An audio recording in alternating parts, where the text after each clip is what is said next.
कुछ लोग हमें और फोर्सेस को उकसा रहे हैं कि फोर्सेस से कोई गलती हो जाए ताकि लोग सड़कों पर निकलकर एहतजाज करें। हमारा मौक़िफ़ साफ है कि बेगुनाह को छेड़ो मत और गुनहगार को छोड़ो मत। जम्मू कश्मीर में तब तक तरक्की नहीं होगी जब तक न अमन कायम होगा। श्रीनगर के SKICC में लेफ्टिनेंट गवर्नर मनोज सिन्हा ने अवाम से अमन के क़याम में रोल निभाने की अपील।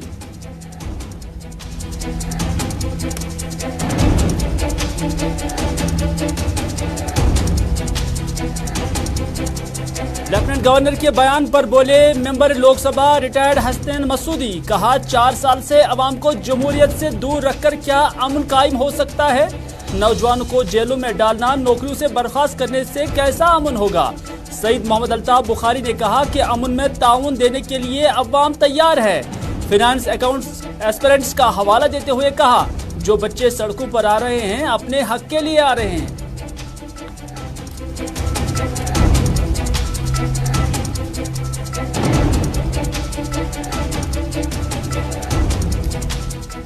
और बिकमनार बडगाम में 1975 से स्कूली इमारत न होने की वजह से बच्चे खेत खलियानों में पढ़ने के लिए मजबूर।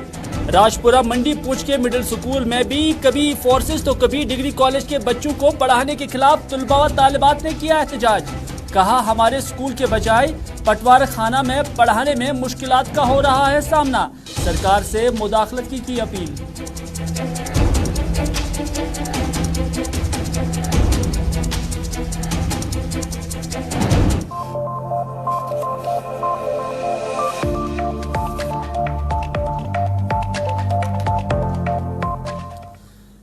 नाज़रीन आदाब, अस्सलाम वालेकुम। आप सभी का खैर मकदम है। आप देख रहे हैं प्रोग्राम स्पेशल रिपोर्ट अपने मेज़बान मीर हिलाल हाजुरी के साथ। स्पेशल रिपोर्ट में आज बहुत अहम खबरें आया चाहती हैं, क्योंकि अगर बच्चों के लिए स्कूल बनाया गया हो और वो पटवार खाने में पढ़ रहे हों तो आप समझ सकते हैं कि उस रियासत का, उस इलाके का हाल क्या होगा।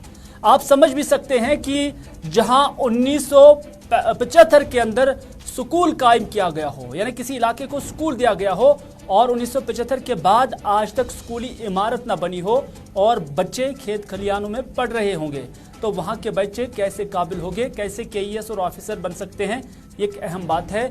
और ये हाल जम्मू कश्मीर का भी है।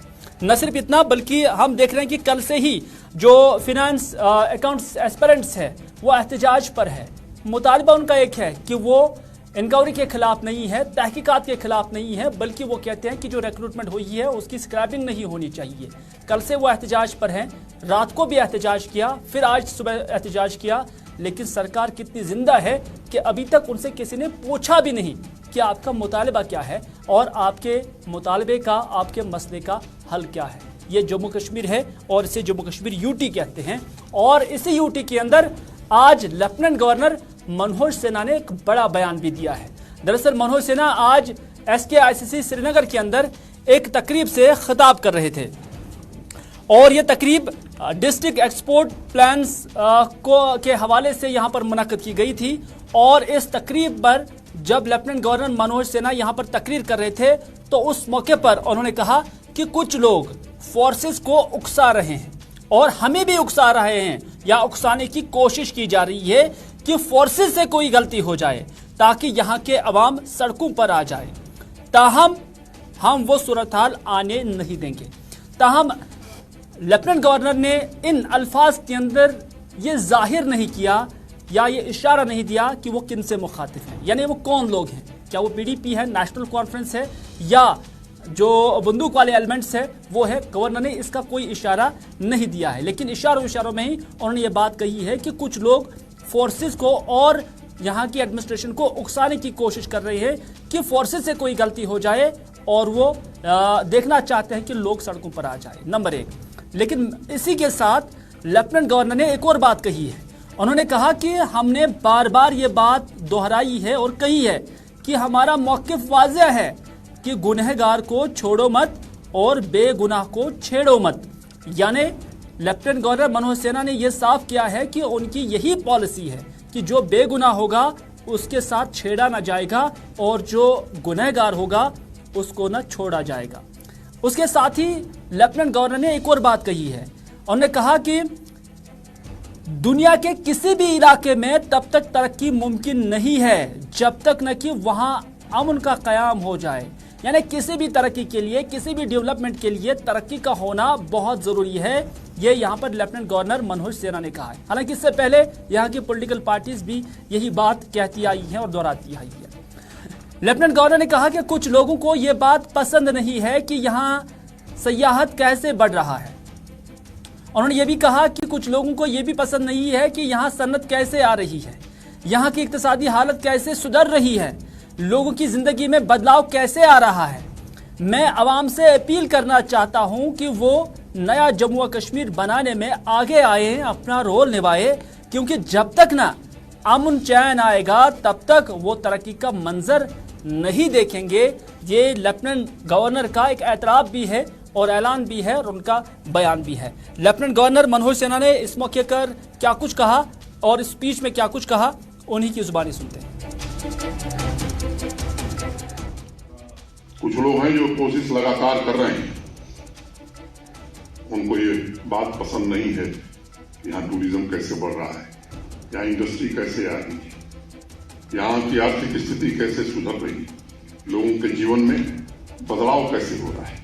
मुझे लगता है कि सभागार में बैठे आप सबसे मैं निवेदन करना चाहता हूँ, समाज को भी इसके लिए आगे आना होगा। हमारे सुरक्षा बल निश्चित रूप से लगातार मेहनत से काम कर रहे हैं सामान्य आदमी के जीवन की हिफाजत के, और बार बार अनेक अवसरों पर हमने कहा कि हमारी नीति बड़ी स्पष्ट है कि बेगुनाह को छेड़ो मत और गुनहगार को छेड़ो मत, गुनहगार को छोड़ो मत और बेगुनाह को छेड़ो मत। उसी नीति पर हम चलेंगे। कुछ लोग उत्तेजित कर रहे हैं सुरक्षा बलों, हमें उत्तेजित करने की कोशिश कर रहे हैं कि कोई गलती हो जाए सुरक्षा बलों से, ताकि यहाँ की आवाम सड़क पर आ जाए। वो स्थिति हम नहीं आने देंगे। मैं आपसे निवेदन करना चाहता हूं कि जो लक्ष्य तय किए जा रहे हैं, इसी में आपका भविष्य, आपके बच्चों का भविष्य है। मुझे लगता है कि एक नया जम्मू कश्मीर बनाने में आगे आइए और समाज में भी इस तरह की हलचल पैदा करने की जरूरत है। भाई, जब तक अमन चैन नहीं होगा, शांति नहीं होगी, विकास का मंजर हम नहीं देख पाएंगे। और इसलिए मैं आप सबसे अनुरोध करूंगा, ये केवल प्रशासन की और सरकार की जिम्मेदारी। चलिए, लेफ्टिनेंट गवर्नर इस श्रीनगर के अंदर जो ये डिस्ट्रिक्ट एक्सपोर्ट प्लान्स की जो तकरीब थी उसमें बात कर रहे थे, लेकिन उससे पहले लेफ्टिनेंट गवर्नर ने एक ट्वीट भी किया था और ट्वीट में लेफ्टिनेंट गवर्नर ने यह दावा किया है कि जम्मू और कश्मीर जितनी भी यूटीज हैं उसमें तीसरे नंबर पर है इस मामले को लेकर कि जो एक्सपोर्ट है उसमें जो एक्सपोर्ट प्रमोशन इंडेक्स है उसमें जम्मू कश्मीर तीसरे पायदान पर है यूटीज के अंदर। हालांकि ज्यादा यूटीज पूरे हिंदुस्तान के अंदर नहीं है, लेकिन जितने भी है उसमें तीसरे नंबर पर जम्मू कश्मीर है। और उन्होंने कहा कि कुल मिलाकर 13 पोजीशंस को हमने इंप्रूव किया है, जिसमें हम कह सकते हैं कि जो एक्सपोर्ट प्रमोशन इंडेक्स है उसमें 13 पोजीशंस जम्मू कश्मीर ने इंप्रूव किया है। और साथ ही साथ उन्होंने कहा कि यह जाहिर कर रहा है कि जम्मू कश्मीर के अंदर जो ग्रोइंग इकोनॉमी है वो रैपिडली बढ़ रही है। और साथ ही साथ उन्होंने कहा कि जो expanding market and industrial basis है, इससे ये साफ हो जाता है कि जम्मू कश्मीर के अंदर किस तरह से यहाँ का इकोनॉमिक इकोसिस्टम जो है वो बढ़ रहा है। उन्होंने ये भी कहा, इस बयान के बाद, इस ट्वीट के बाद उन्होंने एक मीडिया नुमाइंदों के साथ बात करते हुए ये भी कहा कि जम्मू कश्मीर में एक्सपोर्ट का पोटेंशियल बहुत बड़ा है, खासकर हैंडीक्राफ्ट्स, पेपरमाशी, पश्मीना, बागबानी में। और उन्होंने कहा कि पिछले 2 साल से हम मरकजी कॉमर्स वजारत के साथ काम कर रहे हैं और आज हमने हर जिला का डिटेल्ड प्लान जो है वो बनाया हुआ है और मुझे लगता है कि आने वाले दिनों में हम जम्मू और कश्मीर के हर जिला से एक्सपोर्ट करेंगे। ये लेफ्टिनेंट गवर्नर मनोज सिन्हा का दावा है। जम्मू कश्मीर में एक्सपोर्ट का पोटेंशियल बहुत बड़ा है, खासतौर से हैंडीक्राफ्ट, हमारा पेपर मेसी, हार्टिकल्चर का अनेक प्रोड्यूस हैं, पश्मीना है, बसोली पेंटिंग है, हमारा कारपेट है, ढेर सारी संभावनाएं यहाँ हैं। और पिछले 2 वर्षों से हम लोग इस पर काम कर रहे थे भारत सरकार के कॉमर्स मिनिस्ट्री के साथ मिलकर के। आज हर डिस्ट्रिक्ट का एक डिटेल प्लान हमने बनाया है और मुझे लगता है कि आने वाले दिनों में जम्मू कश्मीर के हर जिले से एक्सपोर्ट हो, इसकी कोशिश हम करेंगे। और हम आभारी हैं माननीय प्रधानमंत्री जी के जिन्होंने इसमें मार्गदर्शन नहीं बल्कि बड़ा सहयोग भी हमारा किया है और एक टारगेट लेकर के हम लोग चल रहे हैं कि आने वाले 5 साल में अभी। लेफ्टिनेंट गवर्नर मनोज सिन्हा ने इस एड्रेस में जो उन्होंने SKIC श्रीनगर में किया है और उसमें जो उन्होंने कहा है कि कुछ लोग फोर्सेस को और एडमिनिस्ट्रेशन को उकसाने की कोशिश कर रहे हैं। ये कुछ लोग कौन है, इस पे अभी भी सवालिया है। और यही सवाल जब रिटायर्ड जस्टिस हसनैन मसूदी जो कि MP है साउथ कश्मीर से, उनसे पूछा गया तो हसनैन मसूदी ने कहा कि हम नहीं जानते कि गवर्नर साहब किन से मुखातिब थे। ताहम उन्होंने कहा कि अमन के लिए हम हमेशा आगे हैं और आगे रहेंगे, लेकिन कंडीशन ये है कि अमन पायदार होना चाहिए। उन्होंने कहा कि आए दिनों नौकरियों से लोगों को बर्खास्त किया जाता है, नए नए फैसले लिए जाते हैं, जेलों में नौजवानों को डाला जा रहा है, तो ऐसे इकदामात से कैसे अमन पैदा हो जाएगा? सवाल यहाँ पर रिटायर्ड हसनैन मसूदी का है जो कि मेंबर पार्लियामेंट भी है। उन्होंने कहा कि और जब तक ना अवाम के सियासी इलाकाई एस्पिरेशंस को एड्रेस किया जाएगा तब तक कौन सा अमन कायम होगा। और उन्होंने ये भी कहा कि 4 साल से जम्मू कश्मीर के अंदर जमहूरी हुकूमत नहीं है, जमहूरी एक्सरसाइज यानी असेंबली इंतखाबात नहीं हो रहे हैं, जमहूरियत का मौका लोगों को नहीं दिया जा रहा है, तो अमन कहाँ से पैदा होगा, कहाँ से कायम होगा? आवाम की उमंगें हैं, सियासी उमंगें हैं, सियासी तमन्नाएं हैं, आरज़ू हैं, जब तक उनको आप एड्रेस नहीं करेंगे, उनको पूरा नहीं करेंगे, पायदार अमन कैसे हासिल हो सकता है? देखिए, अमन, तरक्की और सियासी जो तमन्नाएं हैं उनको की तशफ़ी करना, इसमें कोई सौदाबाजी नहीं हो सकती। हम कहते हैं कि ट्रेड ऑफ्स नहीं हो सकते हैं, वो अपनी जगह पर, ये अपनी जगह पर। अब 4 साल से आपका कोई जमहूरी निज़ाम है ही नहीं, तो कैसे आप कर सकते, तरक्की की कैसे आप बात कर सकते हैं कि हाँ तरक्की हो? हम चाहेंगे कि एक जमहूरी जो जमहूरी की तर्ज हुकूमत कायम हो, और वो कायम हो तमाम हुकूक के साथ जो छीने गए 5 अगस्त को। अब हम तो कुछ ज़्यादा कहने, हम मुल्क के साथ हैं, लेकिन हम जम्मू कश्मीर के अवाम। लेफ्टिनेंट गवर्नर के बयान पर सईद मोहम्मद अल्ताफ बुखारी जो कि अपनी पार्टी के चेयरमैन भी है, उनकी जानिब से भी रिएक्शन आया है। और सईद मोहम्मद अल्ताफ बुखारी ने कहा कि लेफ्टिनेंट गवर्नर मनोज सिन्हा ने जो बात कही है उसमें कोई नई बात नहीं है, बल्कि पिछले 70 सालों से ऐसा ही होता आया है। और सईद मोहम्मद अल्ताफ बुखारी का कहना है कि हम अमन चाहते हैं और यहाँ पर अमन ही रहना चाहिए। ताहम सईद मोहम्मद अल्ताफ बुखारी ने कहा कि मेरी गुजारिश लेफ्टिनेंट गवर्नर मनोज सिन्हा से होगी कि हम अपने बच्चों को, अपने नौजवानों को क्यों फोर्स करें कि वो सड़कों पर आए। उन्होंने फिनांस अकाउंट्स जो एस्पिरेंट्स है उनका हवाला देते हुए कहा कि जो बच्चे सड़कों पर आ रहे हैं वो अपने हक के लिए आ रहे हैं। कितना अच्छा होता कि अगर सिर्फ गुनहगारों को ही सजा दिलाया जाता और बाकी जितने भी लोग हैं जो साफ है, जिन पर कोई लग्जिश नहीं है, तो उन्हें कम से कम वक्त पर इंसाफ फराहम किया जाता।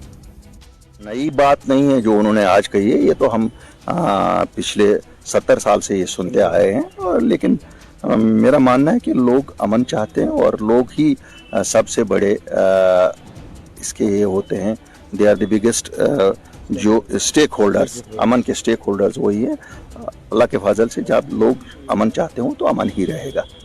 सर, उन्होंने किसी का नाम नहीं लिया, तो आपसे जानना चाहेंगे। नहीं, वो तो सब उनको पता होगी, वो तो हमें पता नहीं है। लेकिन चूंकि आपने सवाल किया तो मेरी गुजारिश होगी LG साहब से कि हम क्यों अपने यूथ को परेशान कर रहे हैं कि वो स्ट्रीट में जाए।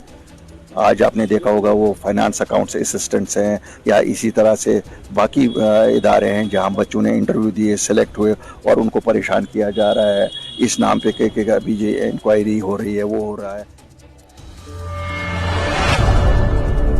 चलिए, लेफ्टिनेंट गवर्नर का मानना है कि लोगों को जो है उकसाने की कोशिश की जा रही है कि वो सड़कों पर आ जाए, लेकिन दूसरी जानिब सईद मोहम्मद अल्ताफ बुखारी का ये कहना है कि कितना अच्छा होता कि लोगों को सड़कों पर आने का मौका ही नहीं दिया जाता। और उन्होंने जो श्रीनगर के अंदर प्रेस कॉलोनी के अंदर आज फिनांस अकाउंट्स एस्पिरेंट्स है वो एहतजाज कर रहे हैं, उनका हवाला देते हुए कहा कि ये अपने हक के लिए यहाँ पर सड़कों पर है। और उन्होंने कहा कि इनके साथ इंसाफ जो है होना चाहिए और उन्हें इंसाफ दिलाना चाहिए। लेकिन आज भी हम देख रहे हैं कि ये एस्पिरेंट्स यहाँ पर एहतजाज कर रहे हैं और कल भी ये एहतजाज कर रहे थे, रात भर यहाँ पर एहतजाज कर रहे थे और अभी तक सरकारी इंतजामिया से कोई भी इन्हें पूछने के लिए नहीं आया है। हालांकि मीडिया रिपोर्ट्स पे इन एस्पिरेंट्स ने यहाँ पर यह एहतजाज किया है। कोई वाज़ह दलील नहीं थी, लेकिन मीडिया रिपोर्ट्स को लेकर कि उनकी जो रिक्रूटमेंट पॉलिसी थी या जो रिक्रूटमेंट अमल था उसे स्क्रैप किया जा सकता है, जिसके खिलाफ ये यहाँ पर एहतजाज कर रहे हैं। हालांकि इन एस्पिरेंट्स के साथ जब हम बात करते हैं तो वो ये कहते हैं कि वो इन्वेस्टिगेशन के खिलाफ नहीं है, वो वेरिफिकेशन के खिलाफ नहीं है, वो तहकीकात के खिलाफ नहीं है, बल्कि उनका एक ही मुतालबा है कि इसे स्क्रैप ना किया जाए, यानी इस रिक्रूटमेंट को खत्म ना किया जाए। और अगर इसमें कोई दागी है, अगर किसी से गलती हुई है, अगर किसी ने कोई गुनाह किया है तो उन्हें सजा दिया जाना चाहिए और ये सरकार का डोमेन है कि उनके खिलाफ कैसे वो पेश आ जाएंगे। लेकिन सभी लोगों को एक ही लाठी से ना यहाँ पर मापा जाए, सभी लोगों के साथ एक ही सलूक ना किया जाए, बल्कि जिसने मेहनत की है और मेहनत मशक्कत के बाद वो इस लिस्ट में आया है, मेरिट लिस्ट में आया है, तो उनके साथ नाइंसाफी नहीं होनी चाहिए। क्योंकि आप भी जानते हैं, हम भी जानते हैं, आज कोई भी एग्जाम क्वालिफाई करने के लिए या मेरिट लिस्ट में आने के लिए कितनी मेहनत करनी पड़ती है। और ये बच्चे, और इसमें बेशतर बच्चे ऐसे होंगे जिन्होंने रात दिन और साल ये मेहनत की होगी यहाँ नौकरी पाने के लिए, एग्जाम क्वालिफाई करने के लिए। तो कितना बेहतर होता अगर इंक्वायरी हो जाती, अगर तहकीकात हो जाता और सिर्फ जो खाती लोग हैं, जो लोग गुनहगार हैं, उन्हीं को सजा दिलाया जाता। लेकिन एक अहम बात यहाँ पर यह भी है कि एडमिनिस्ट्रेशन जो है उनकी जानिब से इन्हें परसू भी नहीं किया गया है, इन्हें पूछा भी नहीं किया गया है, इन्हें अप्रोच भी नहीं किया गया है। बल्कि इन एस्पिरेंट्स के साथ जब हमने बात की, उनका यह कहना है कि उन्हें सिर्फ धमकाया जा रहा है कि आपके खिलाफ केसेस हो जाएंगे, आप क्यों यहाँ पर एहतजाज कर रहे हैं, जिसे सईद मोहम्मद अल्ताफ बुखारी कहते हैं कि ये हक पर यहाँ पर एहतजाज कर रहे हैं। तो इस तरह से उनका मानना है कि वो चाहते हैं कि ये रिक्रूटमेंट अमल जो है इसको मनसूख ना किया जाए, इसे स्क्रैप ना किया जाए, बल्कि उन्हें इंसाफ फराहम किया जाए और वह इन्वेस्टिगेशन के बिल्कुल भी खिलाफ नहीं है।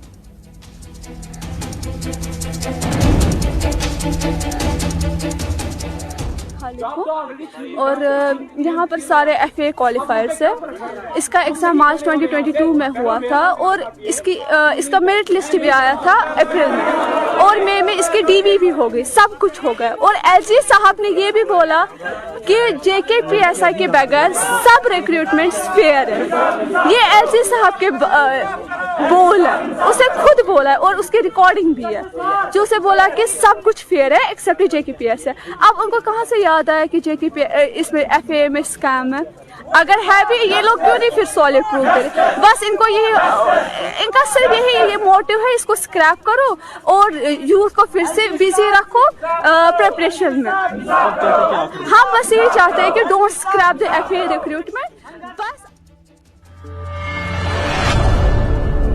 चलिए नाज़रीन, ये पढ़े लिखे बच्चे हैं, आपने सुना होगा और देखा होगा किस तरह का मैसेज इन बच्चों के अंदर चला जाता है।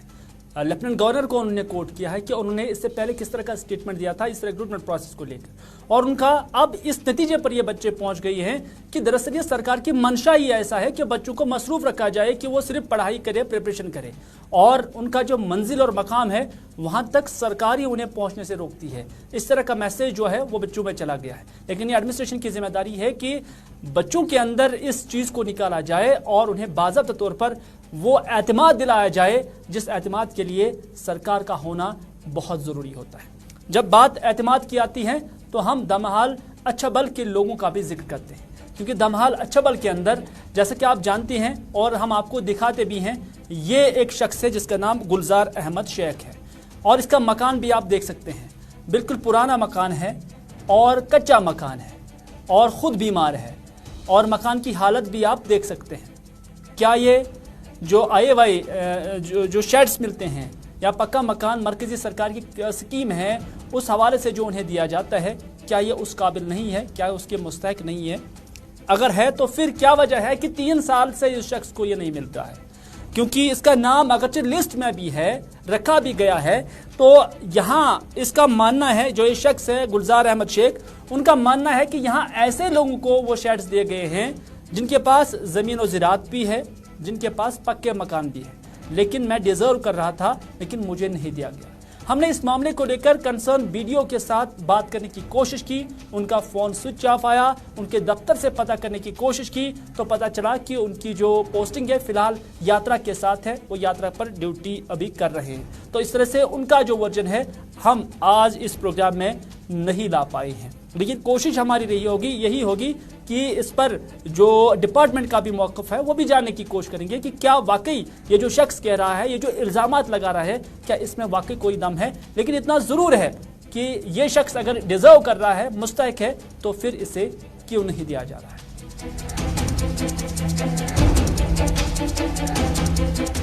आज 3 वरी लाड़न शड़स मे ना कह सहर मे कालचन बत तह खानदार कर मूजूर दो सह पे कह दिवान मे शड़स गसन तो गसन मे वन काल सुबह काल मगर इन शेड त्रो तिमन जमीन ज़रात गाड़ गर मे गोड दपान दि रुश्वत अद दपान दिमो शेड मे क्रेक चपर मकान वह अगर मे कालस कि बत जमीन 5 कुन जाए बह कुन सु बह लगा बह ना कर सरकारस अपील कह मगर बह सरकारस अपील कर मोन चार कर मे गरीबी हूं चार कर बस वनकन पत्थर पेम बस वतन कालचन अगर रूद लागन बस चलिए, वक्त बहुत कम है, लेकिन जाते जाते स्कूलों की खबर भी आपकी नजर करते हैं। हाल ही में चीफ सेक्रेटरी जम्मू कश्मीर ने कहा कि 1:10 रेशो है स्कूलों के अंदर, और स्कूलों के अंदर बुनियादी ढांचे का भी उन्होंने बड़ा दावा किया है। लेकिन उस दावे का आज हम आपको सच दिखा रहे हैं, हम आपको कुछ विजुअल्स दिखा रहे हैं। ये बच्चे जो हैं, ये बिकमनार बडगाम का इलाका है, वहाँ जो प्राइमरी स्कूल बताया जा रहा है कि 1965 या 1975 के अंदर कायम किया गया था, लेकिन तब भी स्कूली इमारत नहीं बनाई गई थी और आज भी यहाँ स्कूली इमारत नहीं है। नतीजा यह है कि इन बरसों के दौरान जो भी प्रोडक्शन यहाँ बच्चों की थी वो खेत खलिहानों में या लोगों के घरों में पड़ते आई है। जब यहाँ पर लोगों ने भी जगह नहीं दी और खेत खलिहान भी जो है एग्रीकल्चरिंग में रहे हैं, तो उसके बाद यहाँ पर पीएचई की एक बिल्डिंग थी जो काफ़ी खस्ता थी, और पीएचई ने भी इस पर कोई काम तब तक नहीं किया था या काम में नहीं लाया था, और उसके बाद उन्होंने इस स्कूल को इसी जो है पीएचई की बिल्डिंग में मुंतकिल किया। लेकिन आज पीएचई को खुद ये बिल्डिंग दरकार है और यहाँ पर वो कोई सब टैंकी बना रहे हैं या कोई रिजर्वायर बना रहे हैं। तो अब लोग कहते हैं कि उनके लिए जो ये कच्चा आशियाना था या कच्चा स्कूल था, तो इससे भी वो महरूम हो गए। वो अपने बच्चों को पढ़ाएंगे तो पढ़ाएंगे कहाँ? तो इन मनाजिर को या इस सूरत हाल को देखकर आप खुद ही अंदाजा कर सकते हैं कि स्कूल एजुकेशन के दावे कहां पर है, चीफ सेक्रेटरी साहब के दावे कहां पर है, और जम्मू कश्मीर के अंदर जो एडमिनिस्ट्रेशन है या स्कूल बुनियादी स्कूल का ढांचा जो है वो कहां पर है।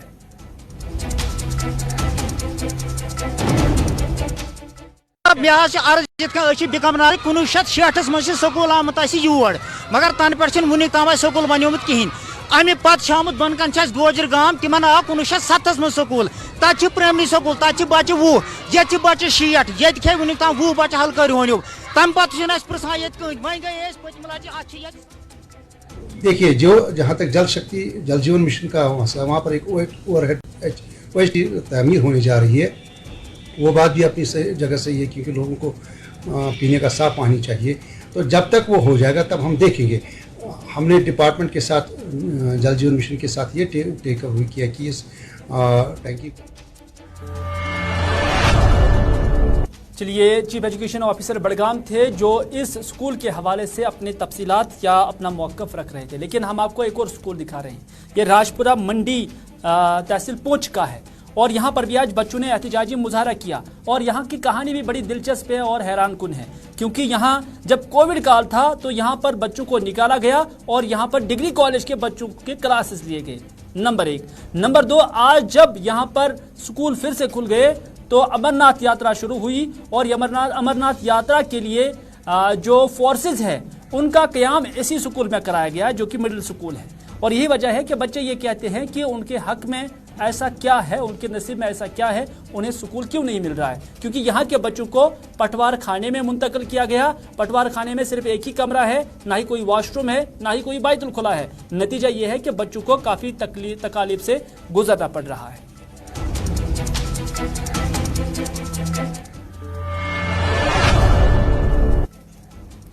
तो नाज़रीन, खबरें और भी थी स्कूलों के हवाले से भी और भी मामलात के हवाले से, लेकिन वक्त की कमी के सबब आप तक इस स्पेशल रिपोर्ट में नहीं पहुंचा सकते हैं। लेकिन और भी नशियात हैं और भी बुलेटिन हैं जिनके जरिए हम ये शिकायत और आवाम के मसाइल सरकार की नज़र करते हैं, आप तक पहुंचाते हैं, इस उम्मीद के साथ कि उन मसाइल का कोई हल हो जाए। फिलहाल के लिए दीजिए अपने मेज़बान मीर हिलाल हाजुरी को आज का स्पेशल रिपोर्ट यहीं पर इख्तिताम करने की इजाज़त, इस वादे के साथ कि अगर ज़िंदगी रही तो आपसे फिर होगी मुलाकात। तब तक के लिए खुदा हाफिज़, फ़ी अमानिल्लाह।